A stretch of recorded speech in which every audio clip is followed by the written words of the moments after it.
talking about the response, right? It is talking about our response to interfaith relations. It's not only to the interfaith religions. We are not just talking about religions here, but we are talking about relations, which are very, very important again. Okay. And we talk about interfaith relations only when there are several religions or several faiths, isn't it? We talk about relation with other religions only when we know or identify or we affirm the presence of other religions. So we are living in an Indian context, and in Indian context, we know that there are several major religions. There are people who follow different religions. And we cannot simply close our eyes and we cannot simply say that only Christians exist. No, right? We know that there are Muslims, we know that there are Hindus, we know Buddhists, and there are people of different faith who are living around us, and they are our neighbors.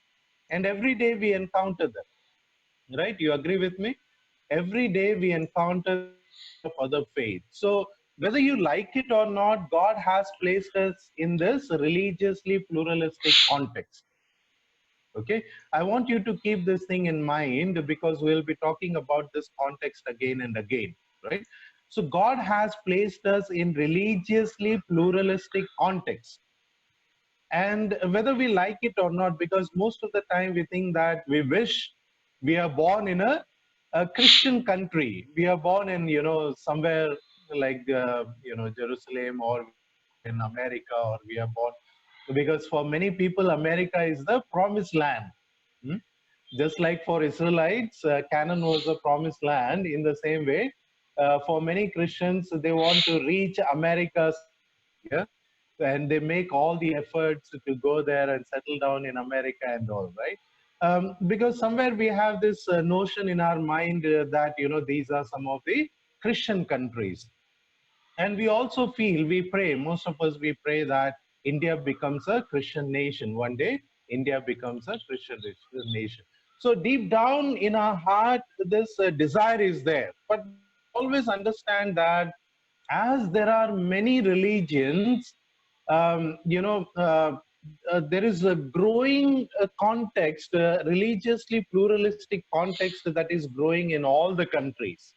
In all the countries, we are fortunate that from our childhood we are able to experience this context here in India. But if you look at America also, America is not a Christian nation now.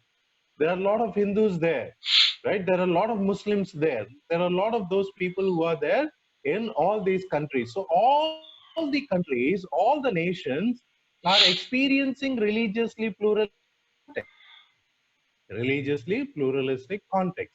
And we cannot ignore it, right? We cannot ignore this context. We have to face this context, and we have to harmoniously live in this context. What is our task?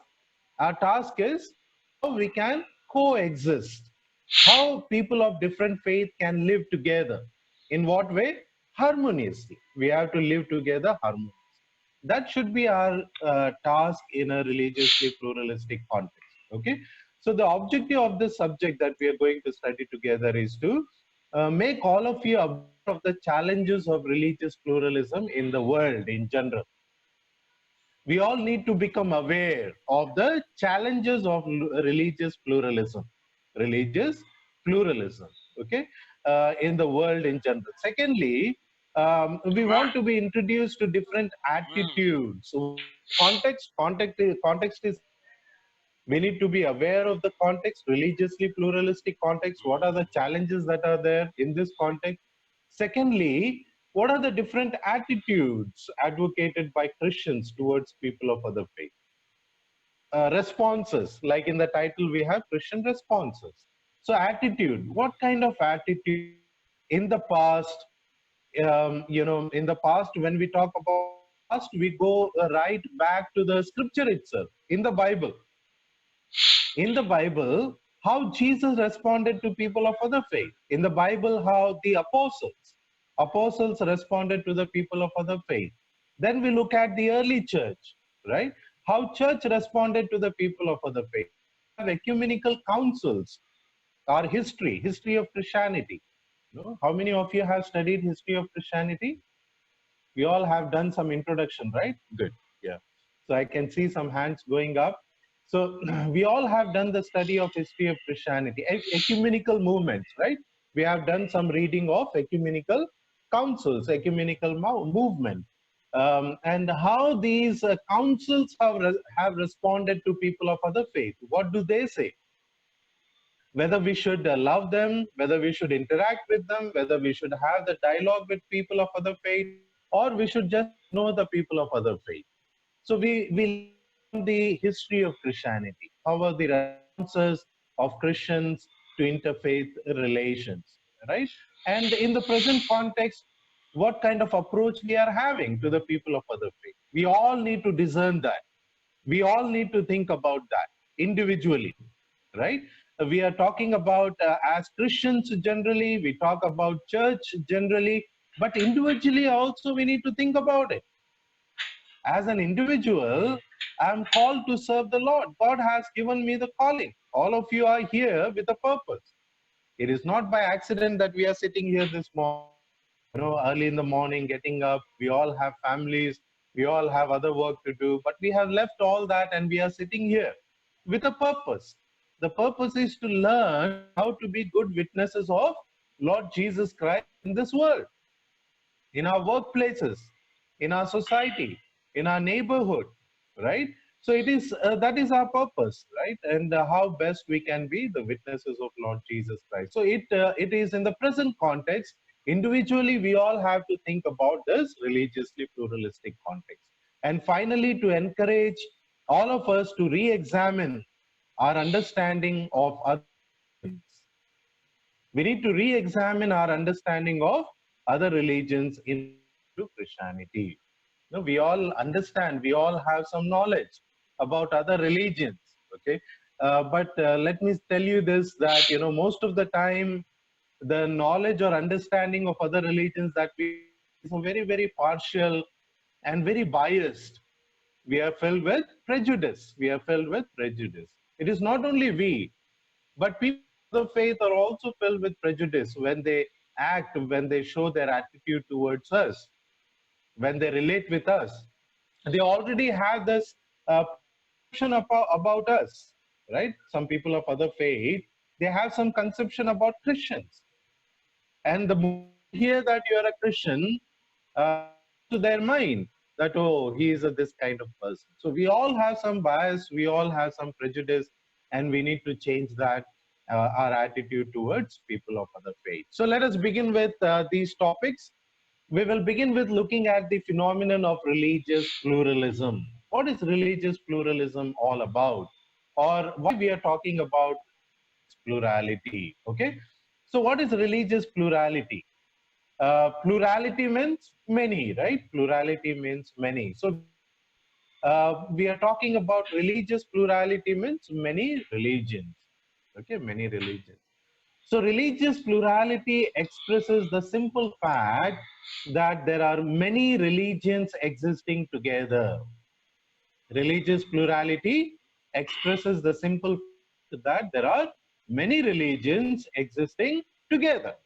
That's all. Religious plurality means many religions existing together and affirming their independent validity. Affirming their independent validity. Whether you consider other religions to be true or not, whether you like it or not, okay, but still this reality is there. There are many religions existing and they affirm their independent identity. Now, this is a big problem, affirming our identity, right? That's what creates a conflict. Hmm? Minority, we consider ourselves to be minority religion, right? Christianity, Islam. In India, we consider ourselves to be minority religious communities, and we are always fighting for our identity. Our identity, because some of our rights and privileges are always curtailed, and there is a struggle for our identity. We are not able to receive all that we need to receive, so we are fighting for that. Hindu fundamentalists are also fighting. Hindu fundamentalists are fighting for their identity. They are saying that, see, we are majority Hindu, a nation that has majority Hindus, But still, see, Muslims and Christians, they are coming here, they are converting people. We are losing our privilege. There will be a day when in India, which is a Hindu nation, Hindus will become the minority. That is the fear that they have. That is the fear that they have. We all have our own struggles of independent identity. Okay. Now, this religious plurality denotes our positive but affirmation of religious diversity. When we look at religious plurality, we need to give our we need to give our positive affirmation at the same time, critical affirmation. We need to be critical about it. It's not just enough to say that there are many religions that exist. Okay, it is enough to say that there are many religions that exist, but we need to look at them critically. We need to look at them critically. Okay. Um, okay. Now, what are some of the factors that gave rise to religious plurality? What are some of the factors? Okay, if you look in the history, there are certain factors that gave rise to this phenomenon, religious plurality. What are they? I have listed few of them. I'm sure that you also know, many of those factors that have given rise to this kind of context. You can add up to that. Okay, let me begin with saying that one of the factors that gave rise to this kind of phenomenon is collapse of colonialism. Collapse of colonialism. Brother Sayani Mandal, are you with me?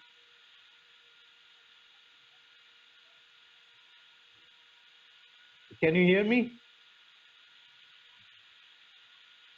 Yeah, good. In between, we will keep having interaction, okay, so that I don't lose you. We are all together and we are moving forward. Okay, what are some of the factors that give rise to religious pluralism? Okay, one is collapse of colonialism. We all know what is colonialism. We all know, India was also under colonial rule. Okay, in the same way, the whole world, the major regions, major countries of the world colonized by the powerful nations, one or the other time. So when these major powerful nations colonized the other nations, they brought their religion in those places. And once colonialism collapsed, those religions remained there. For example, in India, those who colonized us, they brought Christianity along with them. Even before that, Christianity in India. But most of the time, even today, Hindu fundamentalists, they refer to colonial period. And they say that, uh, colonial period, these colonists, they brought Christianity to India. So even today, they say that Christians are here in India with an agenda. What agenda do we have? We are the agents. Hindu fundamentalists say that we are the agents. Agents of whom? Yeah, Brother Abraham, Shoshanna Abraham. British white people. Yes. White people, America. Today they say America, we are the agents of America. And we want to once again, they say that Christians today, they are converting people because they want to once again bring India under the colonial power. We want to make Indians slaves of America, because this is a fault of us also. Most of the time we have to think about where if fundamentalists are thinking about us in some of these ways, we have also gone wrong somewhere. We are giving this picture to the world, to the Indians, to the Hindus in India. We talk more about Trump, we talk more about America than Indian politics. Hmm? We talk about American politics more than Indian. We talk about Israel more than India.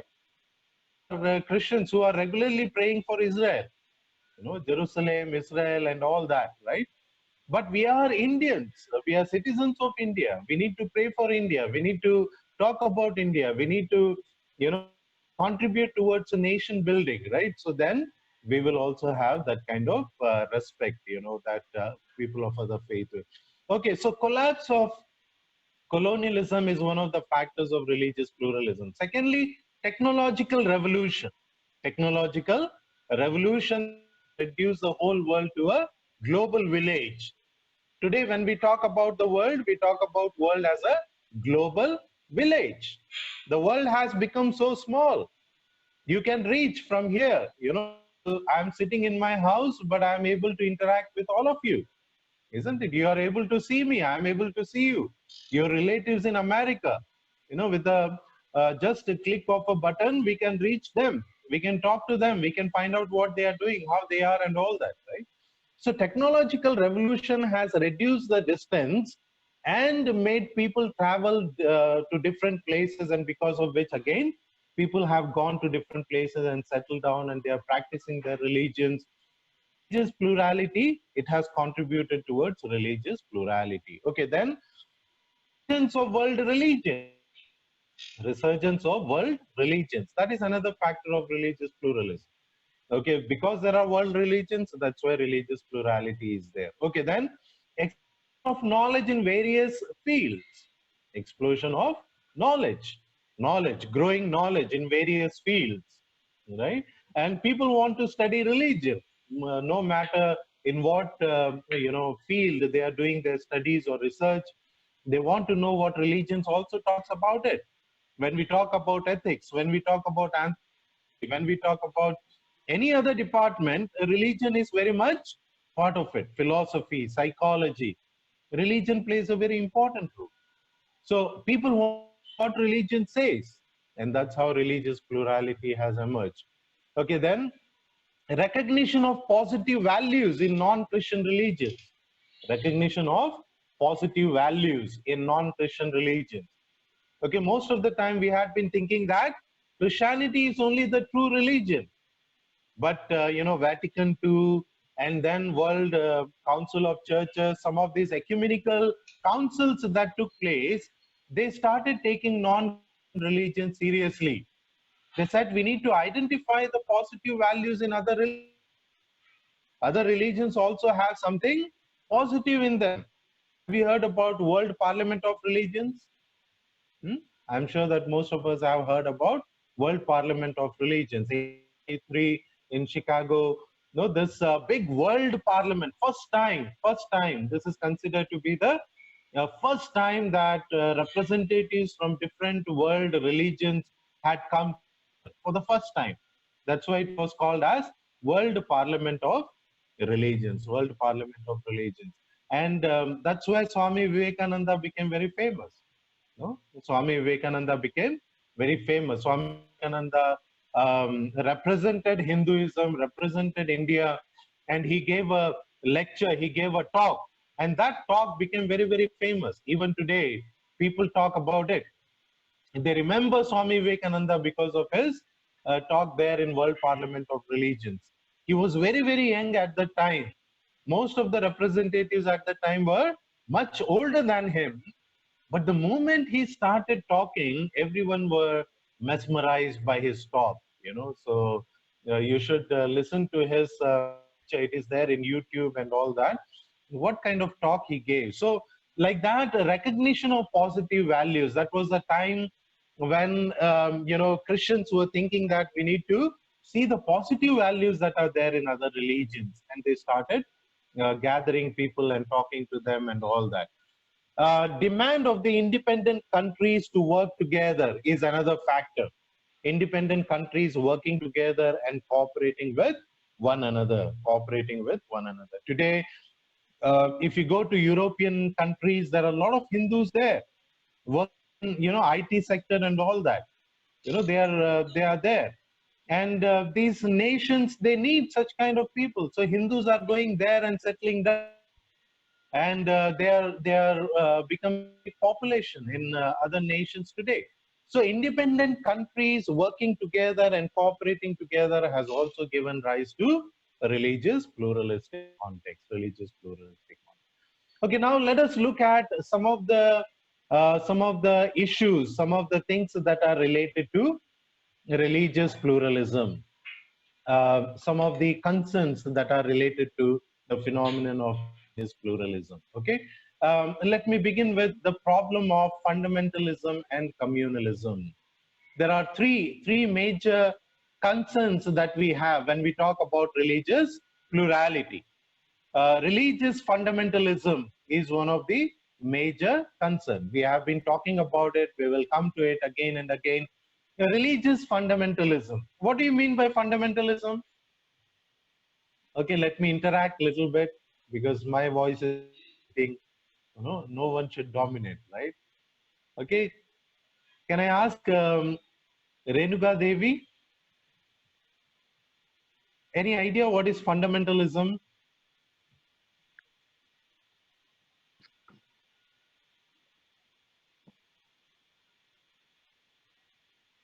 Okay, are you able to unmute yourself?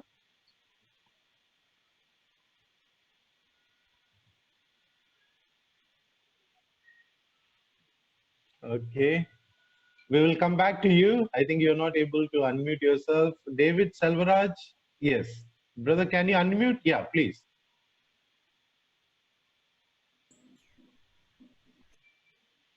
Yeah, again it is muted. Can you unmute? Yeah. Our religious is one of the faithful religions in the world. Right. Very good. Religious fundamentalism means that thinking that my religion is the true religion, it is the right religion, it is the only religion, right? And in India, we talk about Hindu fundamentalists, right? Hindu fundamentalists. We have a name for them. What is that name for Hindu fundamentalists? What do we call them? Hindutva. Ah, yes, Golda Ajit, yes. So Hindutva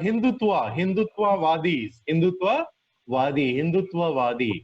The ones who talk about Hindutva ideology.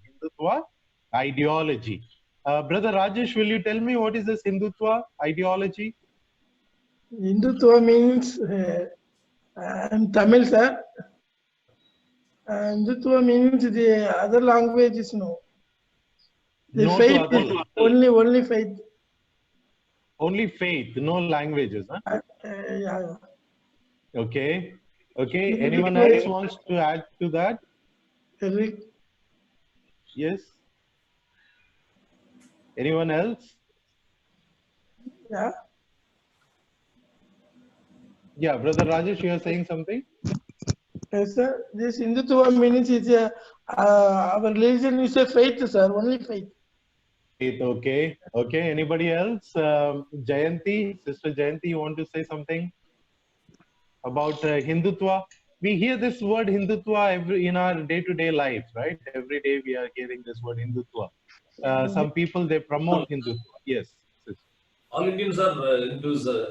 India is for Hindu. India is for Hindus. Yeah. Let me hear from Yes, Sister Jayanti also. Hindutva is, our religion is great. Our religion is, yeah. Okay, our religion is great. Okay. I don't see some of our friends' videos. Acharya Gnana Ponigla, do you want to say something about Hindutva? Sir, Acharya Gana, he is a group leader, sir. Oh, okay. The students are joining to this class, sir. Students are? The students are. Okay. And he is the group leader of the team. Okay. He just joined. He is not a student. He just. Okay. No problem. Okay, let me ask Yuvraj, Brother Yuvraj.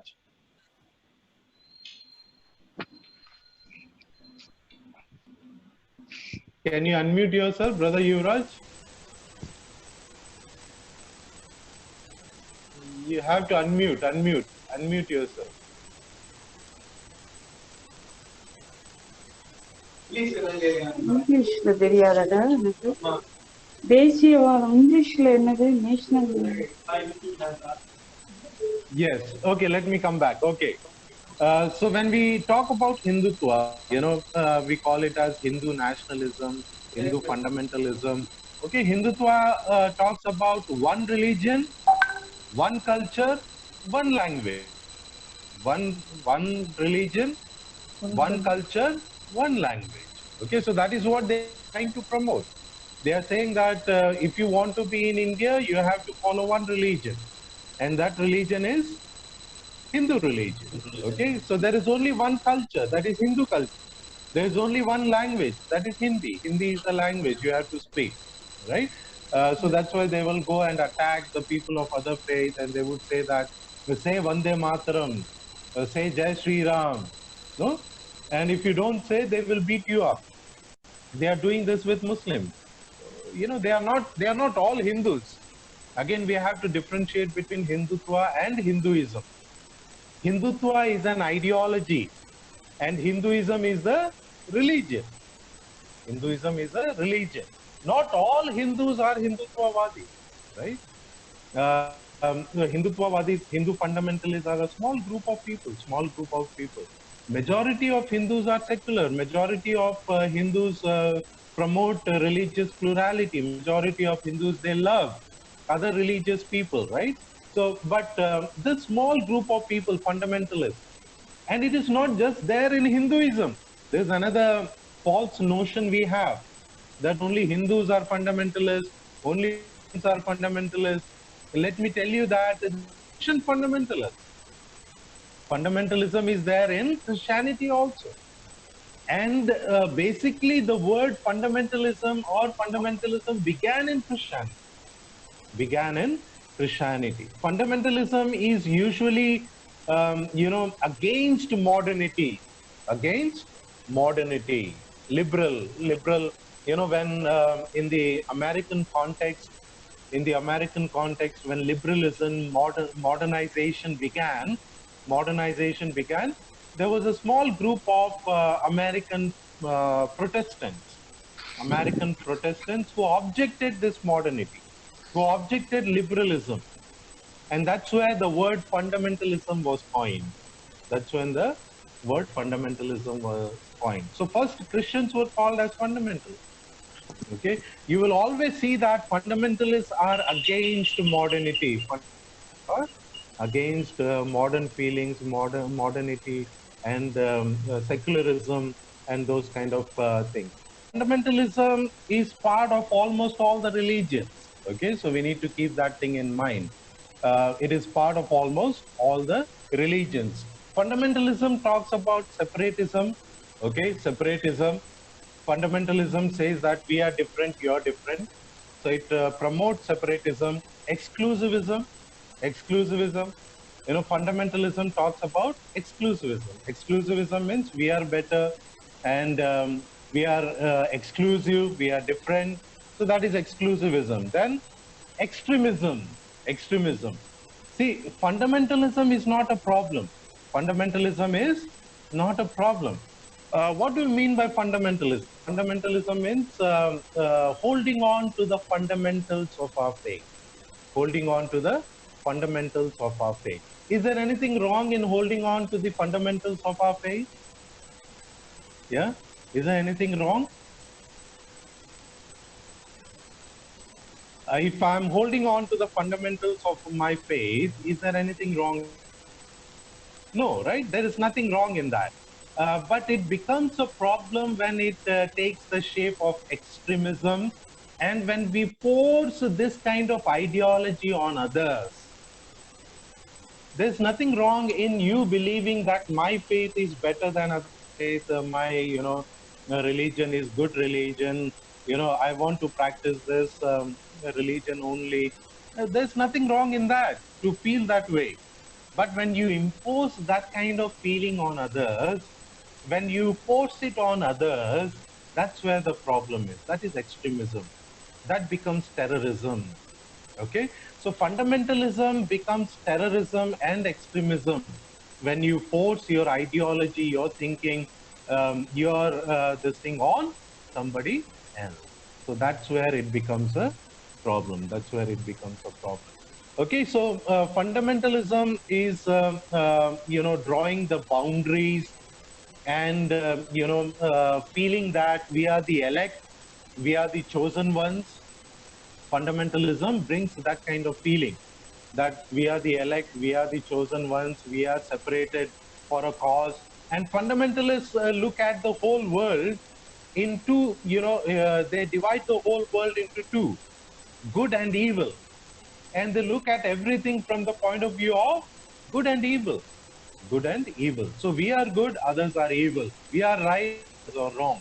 So dividing the whole world in the form of, this is called as Manichaeism, moral Manichaeism, Manichaeism.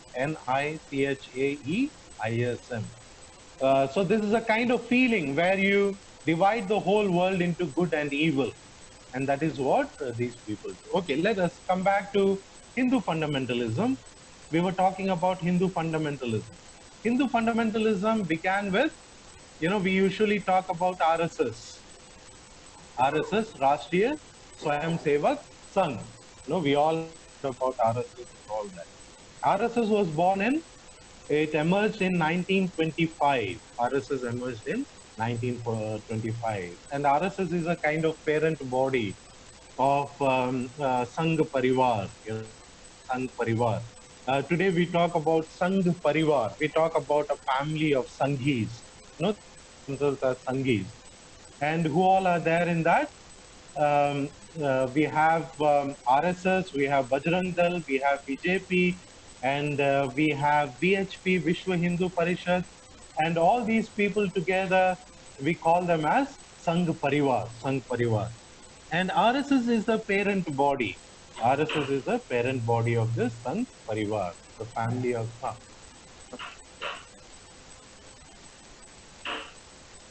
Excuse me. Thank you.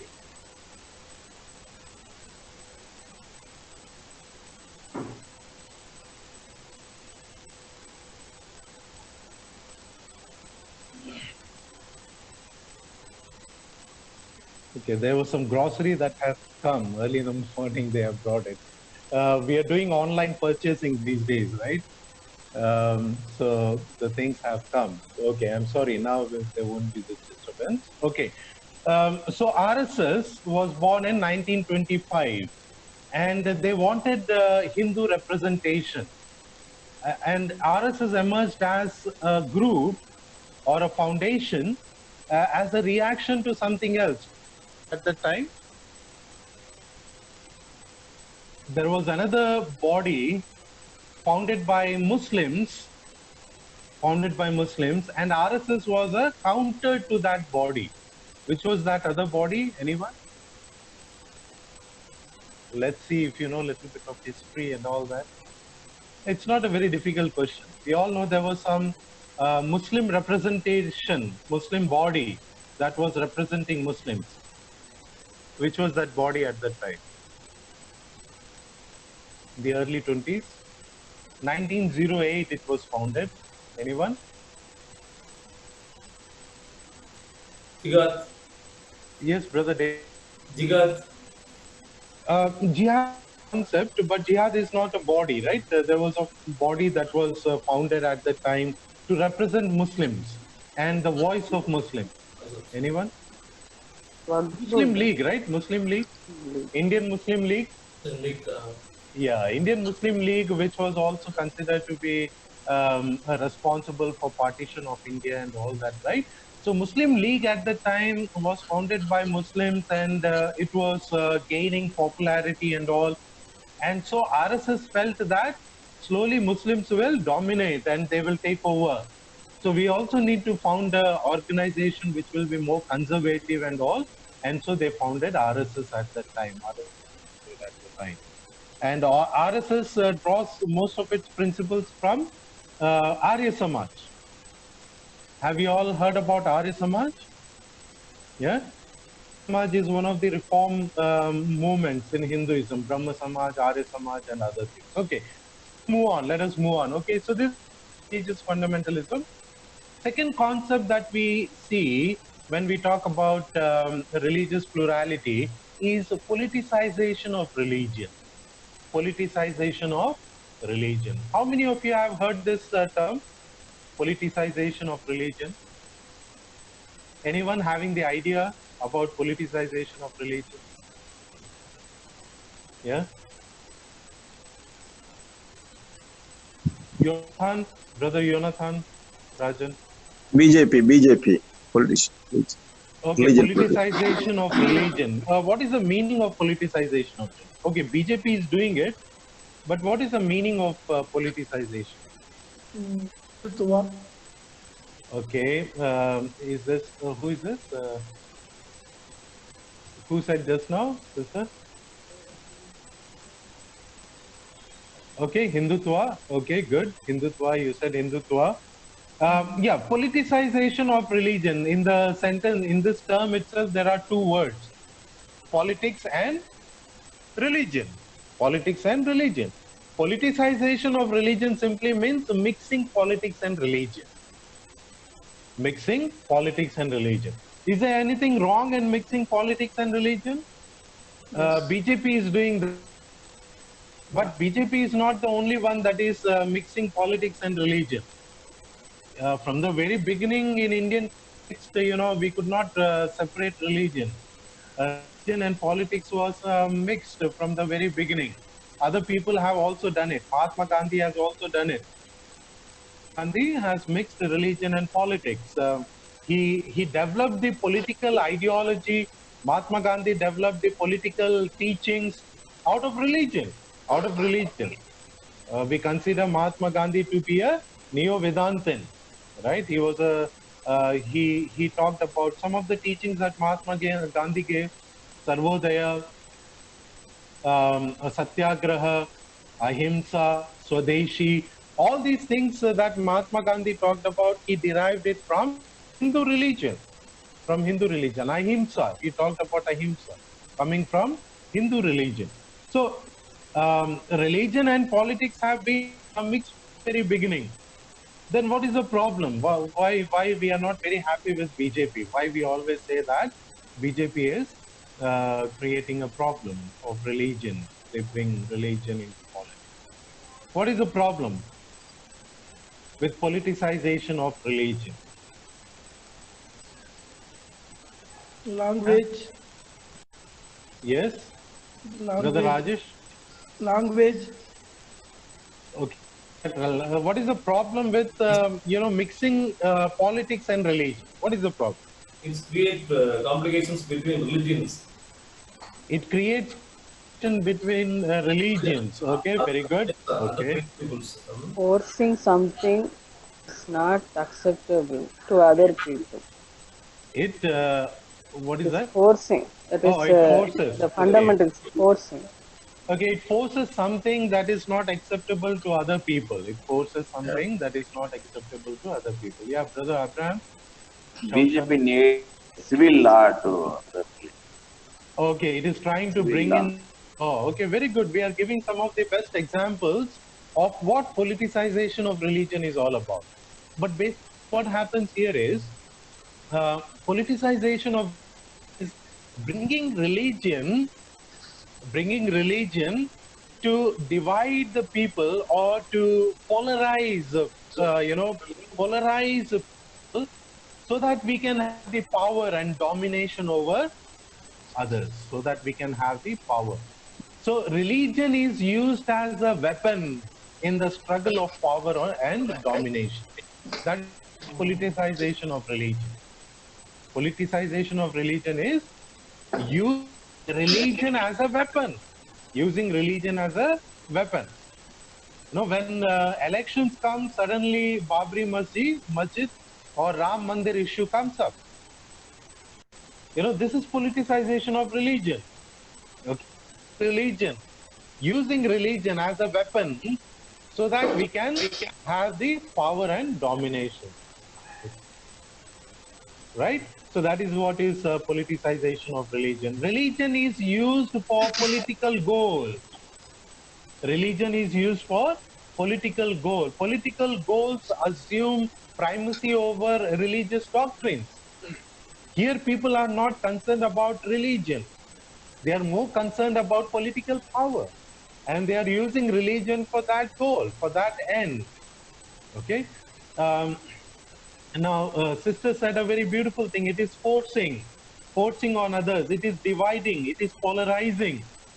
For the sake of politics, we divide people in terms of religion. We divide people in terms of religion. That is what is politicization of religion. And it threatens minority. It threatens religious minority. It threatens freedom of religion. Politicization of religion threatens the freedom of religion. Able to practice our religion freely, right? One religion, one religion stating.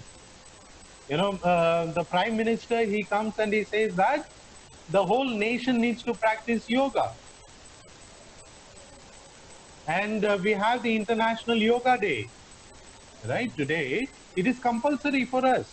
International Yoga Day has become compulsory. We all need to observe. Is it there in your state, wherever you are? Yeah, in schools and all, we are told that children need to practice yoga. They have to do this in offices, government offices, and all those kind of things, right? All this is politicization of religion. And this makes some Hindus very, very happy. So to make them happy, to make Hindus happy, to make Hindus realize that, we are for Hindus, this country is for Hindus, politicians do all these kind of gimmicks. They are doing all these kind of things. Ghar Vapsi. Have you heard about Ghar Vapsi? Who will tell me what is the meaning of Ghar Vapsi? Conversion. Reconversion. Reconversion. Back to home. Reconversion. Reconversion. Okay, very good. Ghar Vapsi. Home. Vapsi means coming back home. Bringing people back home. Right? There is a good study on Ghar Vapsi. We should do that. I don't have time to go into detail. But some of these Hindu fundamentalists, they are forcibly reconverting Muslims or Christians into Hinduism. And they are saying that you were a Hindu before. You were a Hindu before. I was listening to one of the Swami in a news channel.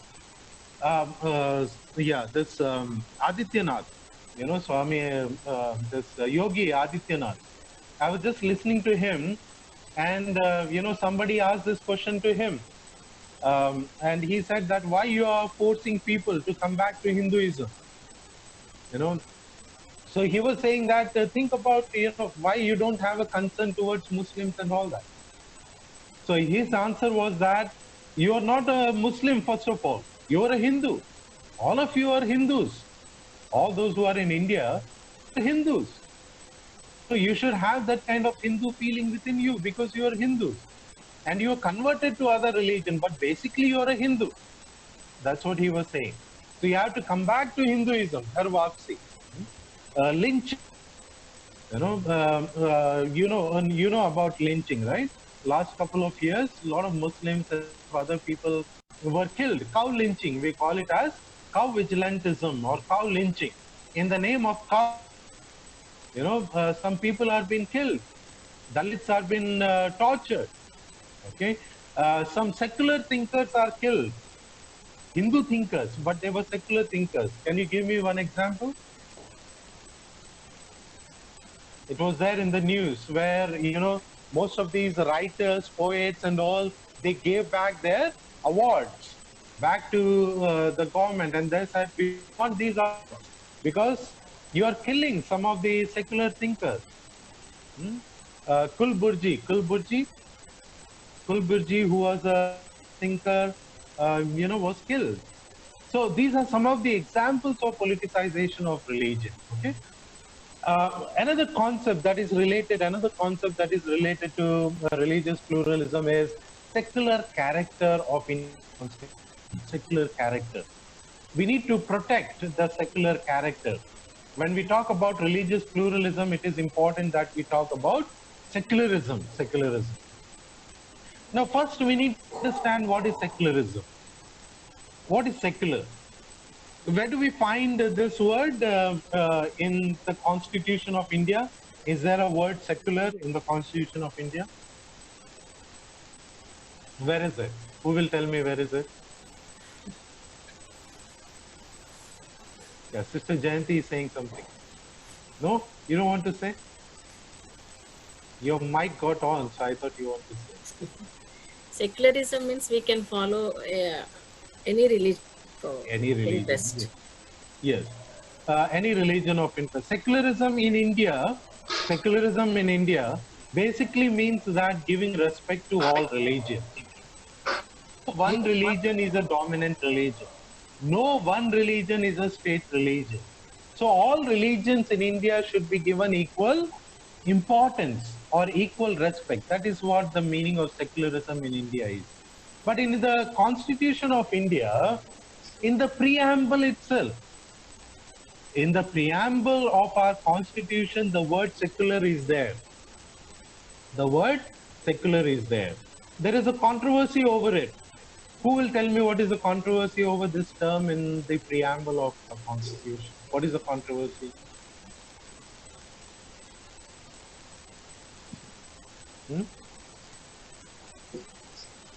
15th August is coming closer, and we are going to celebrate independence and all that.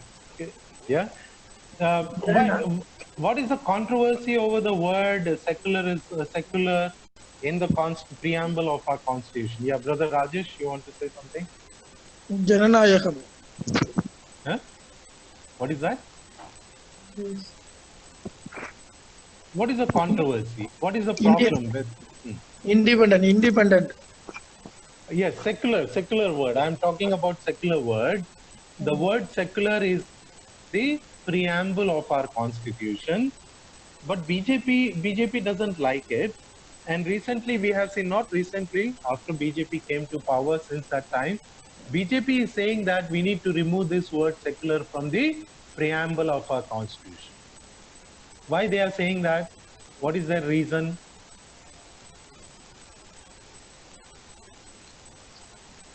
Okay, we need to understand this. It is very, very important. That's why I'm mentioning it here. The word secular was there in the original preamble of our Constitution. When Constitution was made, at that time, the word secular was not there.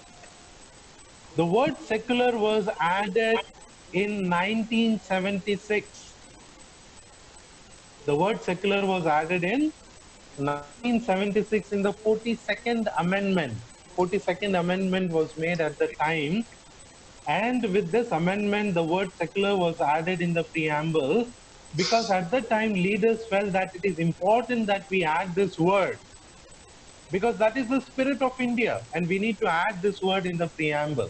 And that's why BJP today says that since secular word was not there in the original preamble, we need to remove that. We don't want that.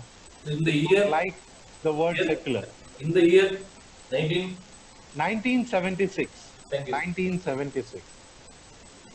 42nd Amendment was made, and at that time the word secular was added there. Okay, now let us look at the meaning of this word secular. The word secular is not an term that we find in Indian context. It comes from the West. West talks about secularism a lot. Okay, the word secular comes from word. The Latin word is seculum, which simply means age or era or century. Okay, this age or age, it only refers to age. The word simply means age or era. Okay, secularism. If you look at the Encyclopedia Britannica says that the proponents of secularism consciously denounce all forms of supernaturalism. Those who denounce supernaturalism, okay, or those who reject religion, they are secular. Okay. These days, Western society is more towards secularism. Moving more towards secularism. What is the meaning of secularism there? What is the meaning of secularism there? The meaning of secularism there is no religion. We say ourselves secular. Secular means I don't follow any religion. That is the meaning of secularism. Okay? When you reject religion, when you don't follow any religion, you are secular. And this is in the West today. This is the trend in the West today. People are very proud of themselves. They say that I am a secular person. I am not religious. So non-religious person is a secular in Western society. But in Indian context, secularism has a different meaning. I have already told you what is the meaning in Indian context. In Indian context, secularism giving equal importance to all religions. Do you see the difference here? In the West, secularism means nothing to do with religion. But in Indian context, secularism means giving respect to all religions, treating all religions as equal. Okay, giving all religions equal respect. That is the meaning of secular. And that's why secular is, the word secular is very, very important for us. Example of the Constitution. You know, as long as that word is there, we can always say that we should give equal importance to all religions. And that's why BJP is very keen in removing that word from the preamble. BJP is saying that that word was in the original constitution, so let us remove it. Okay, and let us remove it. So that they would promote only Hinduism, so that they will only promote Hinduism. Okay, so that is their whole agenda. What is the that we have for secularism? You know, when you translate the preamble of Indian Constitution, what is the Hindu word that we use there for secular? Any idea? What is the Hindi word? Dharm Nirpeksh. Dharm Nirpeksh is the Hindi word that is used for the word secular in the preamble. Dharm Nirpeksh means we don't give importance to any religion. We don't give importance to any one religion. Okay, so secularism, maintaining secularism is very, very important in the context of religious pluralism. Okay, now we have spent enough time, we have spent almost 1 hour looking at the context, looking at what religious pluralism is all about. Let's come to the Christian approaches. I told you that this title has 2 parts. One is understanding the phenomenon of religious pluralism, and second part is Christian response. Christian response. That is our title. Title of this subject is Christian response to interfaith relations. Interfaith relations. So in the history of India, what are some of the Christian approaches or Christian responses to religious pluralism? If you look at scholars divide the Christian response to other faiths into three categories. We can put all the Christians into these 3 categories. One is exclusivism, another is inclusivism, and the third one is pluralism. Exclusivism, inclusivism, and pluralism. These are the 3 categories in which we can put all the Christians. Okay, you can come under inclusivist, or you can come under pluralist. Let us quickly look at what are these 3 categories. Okay, starting with exclusivism. We all know what is exclusivism, right?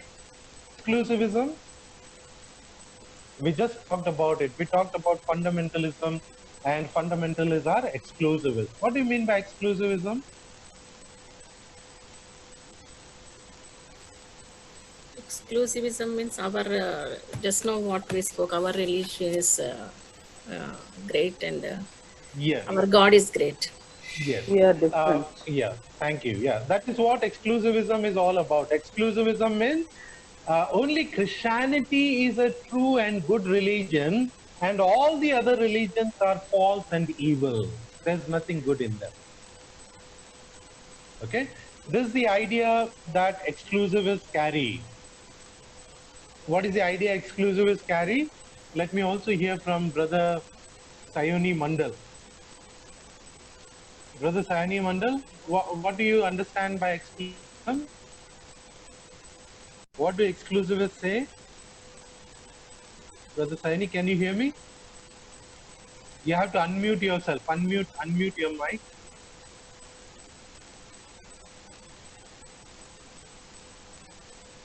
Can you unmute yourself?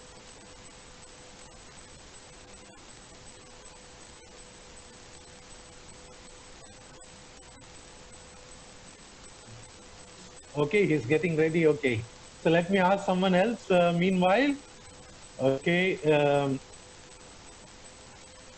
Yeah, we are having problem with Yuvraj also. Brother Jonathan Raj, hear me? Jonathan Raj, Excluding other religions. excluding other religions. Exclusivism, those who have this stand, those Christians, what they believe that only Christianity is true and good religion, and all the other religions are false and evil. All the other religions are false and evil. Okay, so that is what exclusivists they believe in. They believe that Jesus is the unique and final revelation of God in the single historical human life. In the single historical life, Jesus Christ is the unique and final revelation. Final revelation. Okay. There are some of the proponents of this fundamentalist exclusivist view, like Nehemiah Gore, H. Kramer, Kramer, Kramer, Nehemiah Gore, Nehemiah, Nehemiah Gore, Gore. Nehemiah Gore was a Brahmin who got converted to Christianity, and he holds this exclusivist view. There are a lot of other people also, but I'm just mentioning two scholars. Another one who talks about exclusivism is Kramer, Hendrik Kramer, Kramer, Kramer. Okay. Now let me say what Kramer says. He says that there is a radical, very important statement he makes. He says there is a radical discontinuity between the revelation and salvation of God in Christ and the teachings of other religions. What does he say? He says there is a radical discontinuity. Radical discontinuity between the revelation of God in Christ and the teachings of other religions. And the teachings of other religions. There is a discontinuity. There is no continuity, there is a discontinuity, revelation that we find in Jesus Christ and other religions, okay? So that is what Kramer says. This discontinuity is there. Not only in other religions, but Kramer says that even in Christianity, that discontinuity is. I hope you're getting the idea. He's talking about the revelation of God in Christ. And he says that today, Christianity has moved away from that revelation in Christ. Sometimes the way we talk about Christianity, we are talking about Christianity without. We are talking about the Christianity where Christ has no place. Are you getting me? There are liberal Christians today. There are Christians who want to talk about Christianity without Christ. Okay? So the historical Christ, historical Jesus has no place in that. So Hendrik Kramer is saying that there is that discontinuity, radical discontinuity between the revelation of God in Christ and the religions today, including Christianity. He says including Christianity. So he wants to hold on to the revelation, only revelation of Christ. That is important for him and nothing else. That's what he is talking about. Okay. So there are basically four important teachings to which exclusivists hold on to. Four teachings to which exclusivists hold on to. I'll quickly go through that. I'll give you the notes so you don't need to write it down. The first one is Jesus Christ is the revelation and authoritative standard. Jesus Christ is the apex. He is at the top of revelation and the standard. Second one is the death and resurrection of Jesus Christ are the only atoning acts by which sin and guilt can be conquered. Death and resurrection of Jesus Christ is the... Yes. We need any text clips. Yes. Yeah, I'm sorry. I'm using my laptop here. Okay, sir. But I'm on the video in my mobile. Okay. So my mobile text I won't be able to share. I wish I could have done that. But I thought it will be easier for me. The laptop. I don't know how I can share it. Yeah. So please bear with me. Okay. No, it is difficult. We follow. Okay. So second one is the death and resurrection of Jesus Christ is the only atoning act through which our sins, we can conquer the sin or salvation is there. Third one is proclamation of the death and resurrection of Jesus Christ as the best point in the human history. Proclamation. First one is Jesus is the apex of the revelation. Second one is the death and resurrection of Jesus Christ is the only act which can redeem us.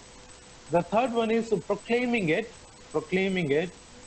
central part of our faith, Then the fourth one is the belief that salvation is available only through repentance and faith in Jesus Christ. The belief in the, believe that salvation is available only through repentance. Then they also believe the inerrancy of the scripture, infallibility of Bible. They also believe in the infallibility of the Bible. They believe that Bible cannot be false. You cannot remove anything from the scripture. You cannot add anything to that. Okay, this is the exclusivistic view. Quickly go on to another two views, then we will take a small break. I know that we are sitting for a while and we are also tired. So we'll take a break, but let me quickly go through the views. Second view is inclusivistic view. What do you mean by inclusivism? Anyone? Inclusivism? Accept all faith. Okay, not accept all faith, but include others also. Inclusivism with including other faiths, or including others, or including something religions. So inclusivism is taking something, believing that other religions, now exclusivism Other religions. Yeah, Brother Rajesh, you're saying something? Other religions is faith. Yeah, including other religious faiths also. Okay, good. The difference, what is the difference between exclusivism and inclusivism? In exclusivism, we are saying that exclusively Christianity is the true and good faith or good religion, and other religions are evil and bad. That is exclusive. But in inclusivism, that there is something good in other religions that also we can grow or that we can take. There is something good in other religions that we can take, that we can borrow. But ultimately, we have come back to Christianity. Ultimately, we have to come back to Christ. Ultimately, we have come back to Jesus Christ. Okay, there is Jesus Christ. There is something good in other religions. We can take something good from other religions, but ultimately we have to come back to Christ. Ultimately, we have to come back to Christ. Okay, so that is in between. That is in between. The third view is a pluralistic view. Pluralism. What is pluralism? What is pluralistic view?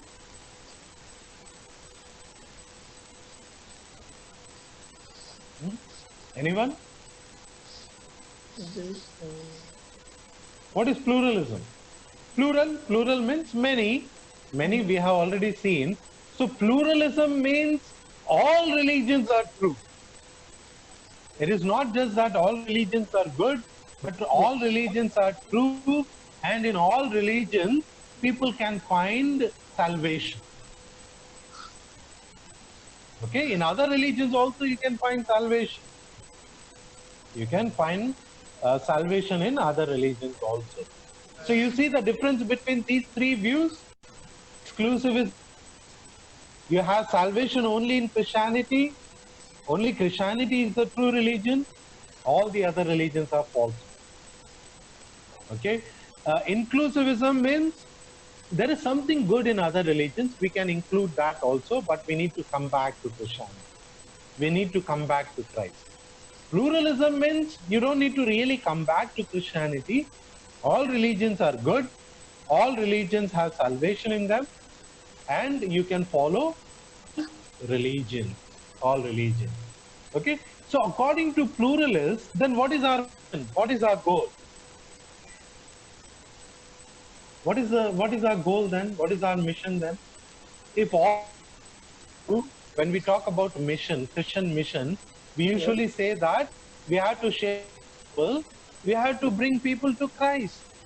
We have to make them believe in Christ. That is what is a Christian mission.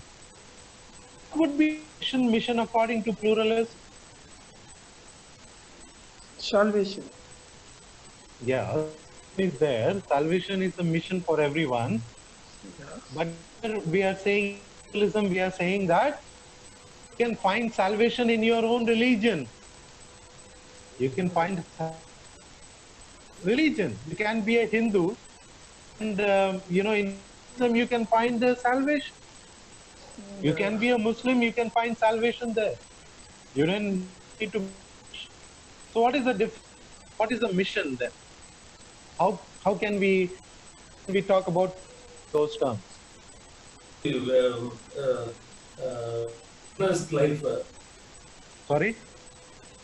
Highlight our witnessed life. Okay, highlight our the life, live a good life as a Christian. As a model to others. Model to others. But ultimately, what is the purpose? What is the goal? They themselves realize the Heaven. Okay, heaven is the goal. Okay, that is there. Okay. People realize that, you're a good Christian. You're a good Christian. Okay, that is okay. Then how do they come to Christ? Something. Do they need to come to Christ? That's my question. By respecting their faith, we need to share. By respecting their faith, we need to share our gospel to them.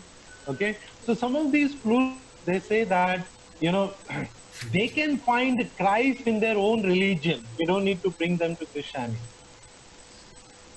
They can experience the love, they can experience salvation, they can experience Christ in their own religion. Then our mission is to make a Hindu a better Hindu, to make a Muslim a better Muslim, to make a Christian a better Christian. That is the goal.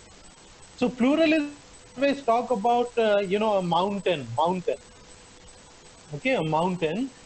And all the religious people, they are climbing this mountain. Christians are climbing from here, climbing from there. Muslims are climbing from there. All are climbing the same mountain, but they are climbing the mountain from different directions. But ultimately, they are coming where? The top is they all are reaching to the same place. They are reaching the same place. Only thing is, they have taken the different path, but they are reaching the same goal. That is what pluralists talk about. Okay? Vivekananda Chicago speech. Yes. Yeah. Vivekananda's Chicago, Swami Vivekananda said that, we don't need missionaries in India. We have enough of religion in India. We don't need people to come about God. We have enough knowledge about God here in India. Vivekananda talked about universal religion. Chicago, Vivekananda said we need to create universal religion. We need to take something from all religions and we need to create one universal religion. One universal religion. I've seen three responses or three approaches to the people of other faith in the Christian context. Okay, this is about Christians. We are talking about Christians. When Christians respond to people of other faith, what are the three categories in which we can put Christians? One is, who will tell me these three that we have just seen? Quickly. Exclusivism. Okay, exclusivism or Inclusivism. Inclusivism. Monadism. Pluralism. Pluralism. Yeah. These are the three that we have seen. Okay, relativism, There are so many other approaches or so many other things also that have come up. Inclusivistic pluralism. Some scholars talk about inclusivistic pluralism. Some people talk about pluralistic inclusivism. So there are different terminologies. We are good in creating terminologies, right? We theologians are good in words. So people are creating new words. So we are not so much bothered about them. But largely, we can put options into these three categories. We who are sitting here, we can put ourselves also into one of these categories. Either we are exclusivist, or we are inclusivist, or we are pluralist. All of us are into one of these categories. Okay, so these are the three responses. Let us look at the Bible now. Let us look at scripture, and we have the best example, that is Jesus Christ, from the life of Jesus. Response Jesus had towards people of other faith. Now, when we look at the genealogy of Jesus himself, the gospel writers, they have very carefully included some of the non-Christians or some of the non-believers. I'm sorry, there were no Christians at the time, but we can say those who didn't know, those who didn't know God. Okay, so Jesus' genealogy includes some of those people also. Like, can you give me the example? In the Gospels, we have the genealogy, the family tree of Jesus. In that we have Rahab. Rahab is included. Ruth. Tamar. Ruth is Ruth is included. Very good. Ruth is included. Rahab, Ruth. Some of Tamar. these names. Bathsheba. Samaritan. Tamar. Bathsheba. Okay, Bethsabal. Okay, very good. Yeah, some of these names are there who didn't know Yahweh, but they feared God. Generally they feared God. So gospel writers themselves also carefully include some of these names to say that in the larger plan of God, God is also concerned about those who are non-believers, do not know God. In the larger plan, salvific plan of God is not only concerned about his own people, but God is also concerned about other people. God is also concerned about other people. Okay, when we talk about Jesus, we have these two good examples in the Bible, Jesus talking to Samaritans and Jesus talking to Canaanite women. Samaria girl. Yes, Samaritan women. We all know that Samaritans were non-Jews. Samaritans were non-Jews, and Jews never liked Samaritans because Samaritans are considered to be the mixed race, and they always look down upon Samaritans. But we have this beautiful example in John chapter 4, where Jesus goes to Samaria. Purposefully, he goes through Samaria, and near the well, Jesus is having this wonderful conversation with some women. Jesus is talking with the Samaritan women. Now, when Jesus is talking with the Samaritan women, Jesus is breaking all the barriers. Jesus is breaking all barriers. Jesus is breaking the gender barrier, racial barrier. Jews are never supposed to talk with Samaritans. Racial barrier. Jesus is breaking that. Gender barrier. Jewish man would not talk to a woman in public. And that also a Samaritan woman. Jesus is breaking that barrier. And Jesus is breaking all these barriers, just to reach out to the Samaritan women. So that shows the concern Jesus had towards the non-believers or towards non-Jews, at the time. So Jesus broke gender, cultural, religious barrier to reach out to this women,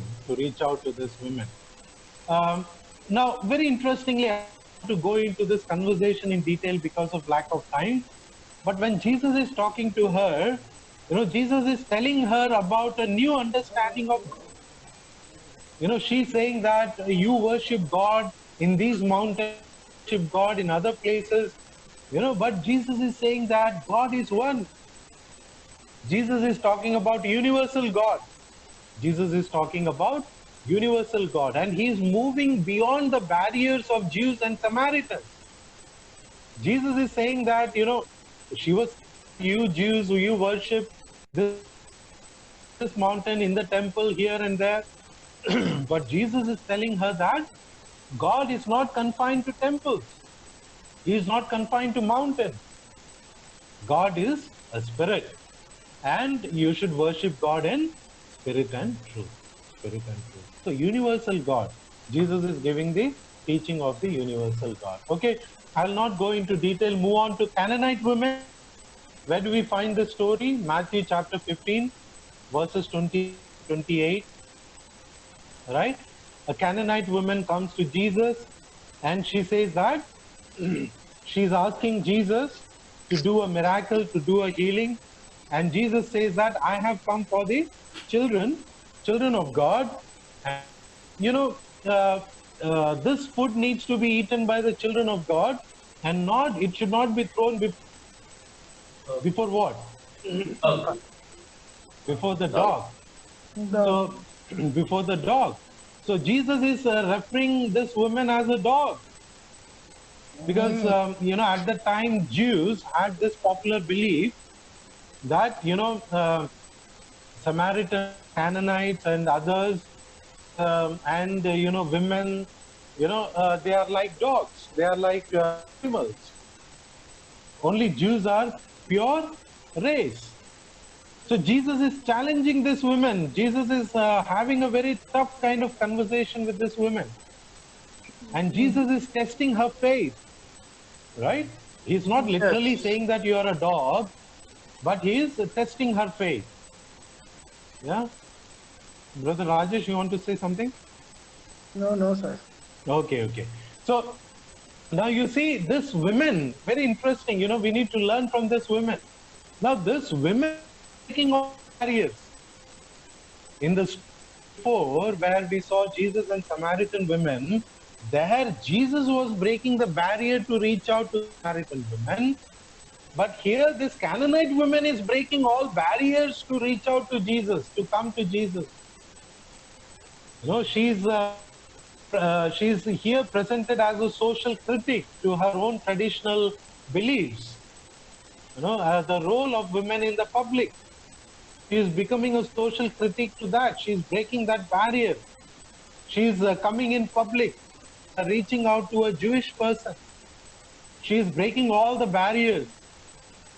And even she's saying that, even the dogs can eat the crumbs that fall from the table of the children.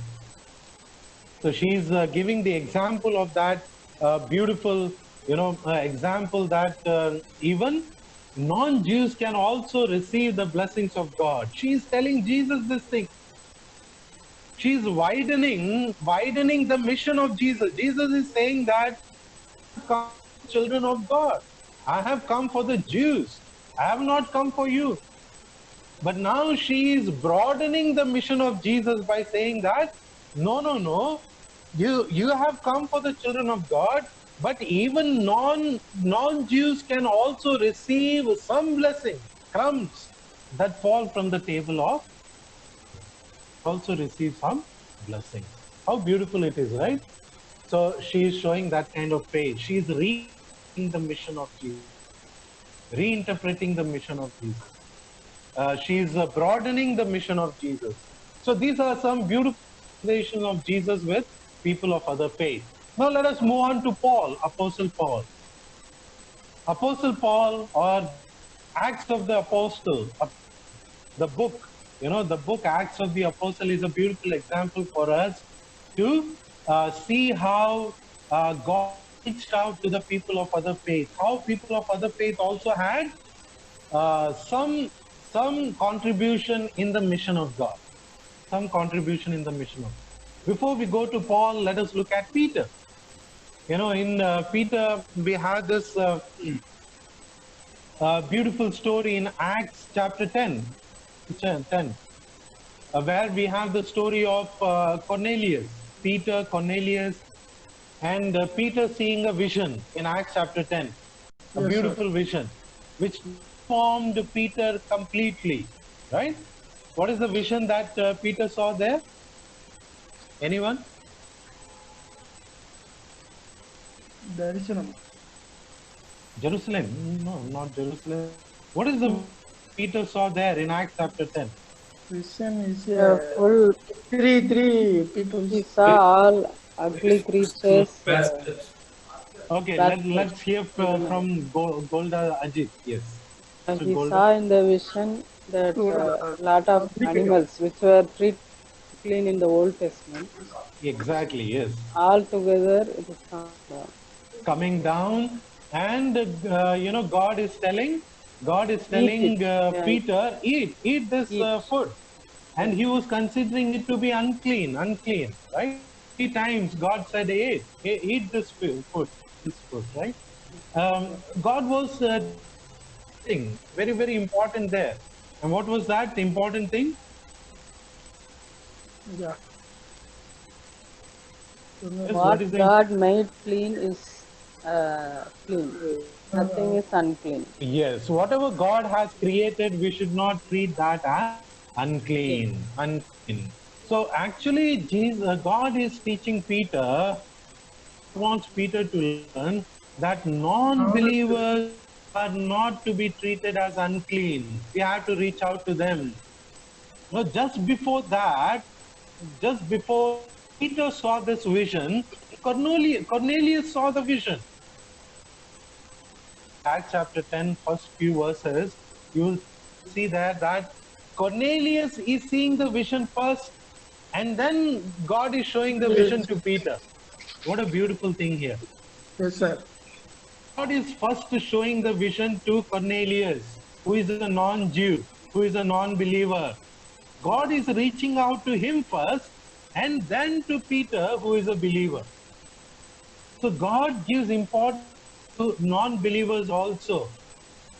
First, Cornelius sees the vision. Can you believe this? Can you believe non-believers seeing the vision of God? Today, if a non-believer comes to you and says that I have seen the vision of God and God is saying this, will you believe that? No, we all think that only believers can see the vision. God revelation only believers. God reveals himself only to the pious people, only those who are very, very, faithful or very religious, those who shows themselves to be highly religious. God gives only them.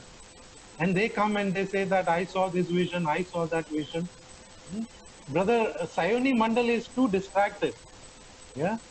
Brother Sayoni, you should keep your phone and other things aside. Class is going on. So keep our Brother Sayoni so distracted in this class. Okay, I'm so glad that many of us are so attentive and we are so excited and we are in, but some of those other friends, they are distracted. Let us keep our phones and other things aside, and because this is very, very important. Maybe another 5 to 10 minutes I'll take, and then we will close this session. So what I'm trying to say here is, God revelation, his vision to other people also, and we should respect that also. Okay, then we also have a beautiful example in Acts chapter 8. Acts chapter 8, we have the beautiful example of Philip and Ethiopian eunuch.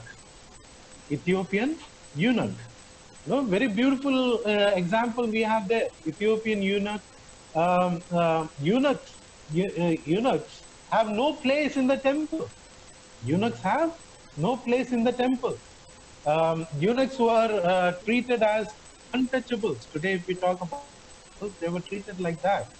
Jews would never associate with them. Okay, so in today's context, we can say like Dalits. Dalits. So Dalits are treated as untouchables, low caste. They have no place. And here we see that this eunuch is receiving kind of reading the scripture and not able to understand. And God tells Philip to run to this Ethiopian eunuch and tell him what is there in the scripture. What a beautiful example we have here also. A non-believer, non-Jew, untouchable, reading the scripture. And God is telling, run to him and tell him, give him the gospel. And when he gave the gospel, immediately accepted God. So there is a beautiful there. Let us now come to Paul. We were talking about Paul. Let us come to Paul. Whenever we talk about Paul's mission to the non-believers and how he dialogued, how he interacted with people of other faith, we have two beautiful examples in Acts chapter 17. Usually we Acts chapter 17, especially verses 16 to 31. That is a example of Paul giving a speech to in Athens. He's in Athens, and he's giving the gospel teaching in Athens to the people there. And very beautifully, Paul starts there talking about, how is he talking to people? How is he sharing the gospel? Very interestingly. How does he begin? He respected the faith of those people. Yes. And they are worshipping the unknown God. Unknown God. See, very beautifully, Paul says that you are worshipping unknown gods. You are worshipping unknown gods. But Paul begins with appreciating their religion, their religiosity, appreciating their spirituality. Appreciate the religion and spirituality of people of other faith today. Yeah, Brother Rajesh, you're saying something? No, sir. No, okay. So your mic is on, so even if you're talking to somebody else, it looks like you're talking to us. Okay, good. No problem. Whenever you have to say something, you can switch on your mic and you can. Yeah, Brother David, you want to say something? Okay, no? Okay, your mic is also on. So, okay. So, what we need to do today also is that we need to appreciate the religiosity of others, the spirituality of others. There are some very good Hindus, there are some very Muslims who are very, very religious, who are good in their faith. We need to appreciate that. Now, Paul is also, if you look at carefully look at the speech that Paul is giving here, Paul is not quoting from Old Testament. Paul is not quoting from Old Testament here. But Paul is quoting the sacred writings of Greeks, the great philosophers, great thinkers. He is in the place, Athens is a place which is a birth of philosophers. People believe in several philosophies. So he knows to whom he is talking to. He knows that he is talking to philosophers, great thinkers. And so he quotes some of the philosophers, Greek philosophers, and he starts from there. And he says that, then he comes and he says that you are worshipping the unknown gods, and let me now present that God to you. He doesn't stop there. He's not just stopping by appreciating their religiosity, but he is to Christ. Slowly he brings them to and he talks about the resurrected Christ. He presents the resurrected Christ to them. That is how, this is a beautiful model of how we can dialogue with people of other faiths and present our gospel to them. We need to appreciate their religiosity. We should not start with saying that you are evil, your religion is evil, it is pagan, everything that is there is wrong. No, that is a big mistake missionaries have done. Early missionaries who came to India, most of these missionaries have done this mistake. And most of us are doing it today also. We go directly to them and we go to their house and we say that you are worshipping idols. No, you are worshipping pagan gods. These idols are good for nothing. All these people, throw them away. That is not the right approach. Because of this, we are facing that kind of thing today. Fundamentalists are attacking us. They are killing our pastors. They are killing our missionaries. Why? Because we have not shown respect to their faith. So if we show respect to their faith, even today I hear many of my Hindu friends, they say that, you are inviting me to the church, to come to your church, I'll sit worship along with you. Will you come with me to my temple? That is the question Hindus are asking. Will you come to the temple with me? Will you sit with me? Will you eat food with me? You know, I am willing to sit and eat food with you. Will you eat food with me? If I serve you, will you eat food with me? Yes. If will you eat prasad that I will give? So there are all these questions that have in their minds about us. They think that we are so fundamental. We don't respect their religion. We don't respect their spirituality or religiosity. That is a big problem we have today. Okay, this is from the scripture that in the history of Christianity we have different responses. Okay, because of lack of time, I will not go into these details. Just mention some of the names, like WCC is very famous. World Council of Churches was founded in 1948 in Amsterdam, and since that time, World Council of Churches is trying to bring people together. It has a body, and it is called as a dialogue religious faith, dialogue with other religious faith. So World Council of Churches and Vatican II. Vatican II in Roman Catholics, I'll just refer to these two. In Protestant circle, World Council of Churches, and in Roman Catholic, Vatican II. These are the bodies that are very active even today. They are very active, and they are promoting dialogue with people of other faith, promoting dialogue with people of other faith. Then in Indian context, we have some evangelicals also, some evangelicals like EFI, Evangelical Federation of India. We have some other bodies also. And then CBCI, in Roman Catholics, we have CBCI. In in Protestants, we have NCCI. Have you heard of NCCI? National Council of Churches in India. NCCI is very active today in joining hands with people of other faith, and they are talking about the issues that affects all of us. Okay, NCCI is very active. CBCI is very active, and they are participating in the protest. They are participating in protests that are happening, and people of other faith join along with them. All these Christians also join to talk about corruption, to talk about injustice, to talk about the persecution that Dalits are going through. So these bodies are very active, and they are joining hands. They are having dialogue with people of other faith, and they are also journeying with people of other faith to address some of the social issues, some of the religious issues, some of the concerns that are there in the society today. Now, the last topic that we have to talk about in our subject is some important issues related to interfaith relations.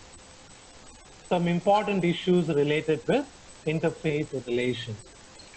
What are some of the issues? Yeah, Brother Rajesh. Religions. Okay, yeah. So religious plurality is a very important issue today in interfaith relations.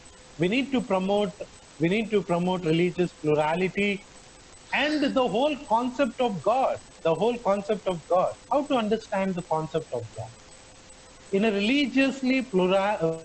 How can we talk about God? What kind of reality we can talk about? Christians have one understanding of God, different understanding.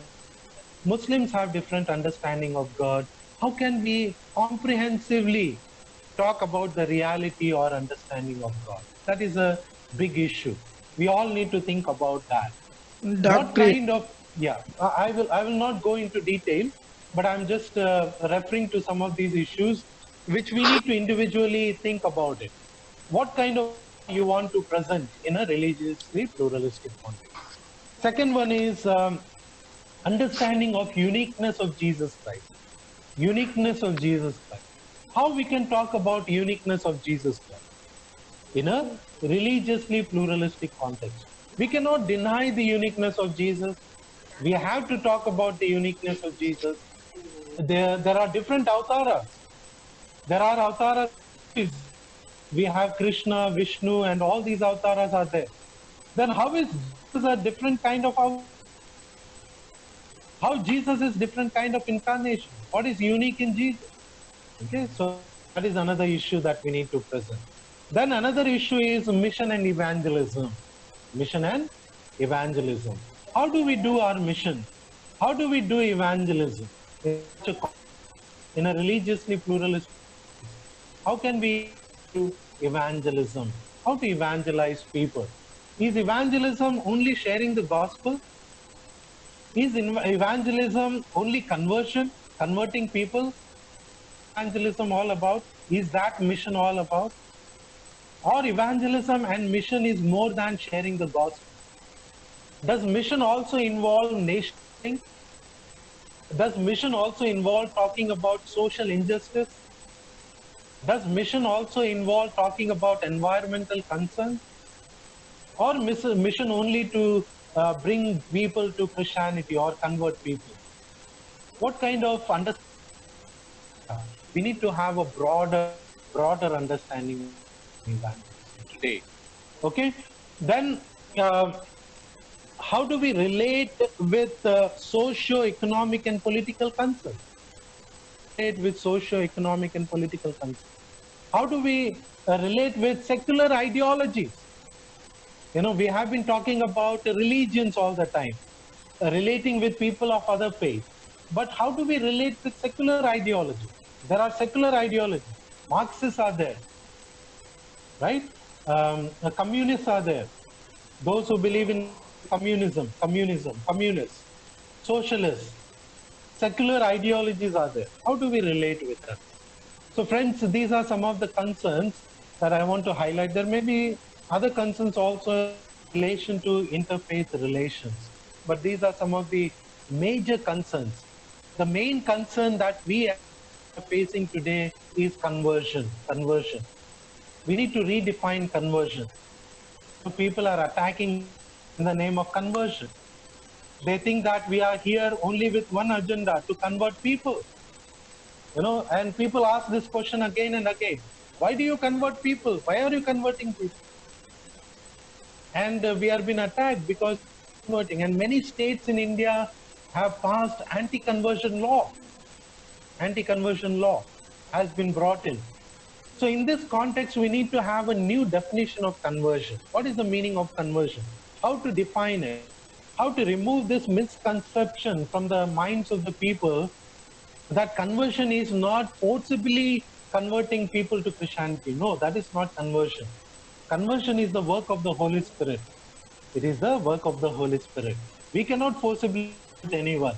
So we need to remove this prejudice.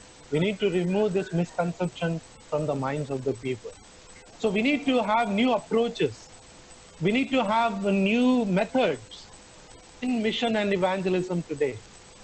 It will fit into the context, into the context in which we are living in, into the context of pluralism. My dear friends, this is the subject.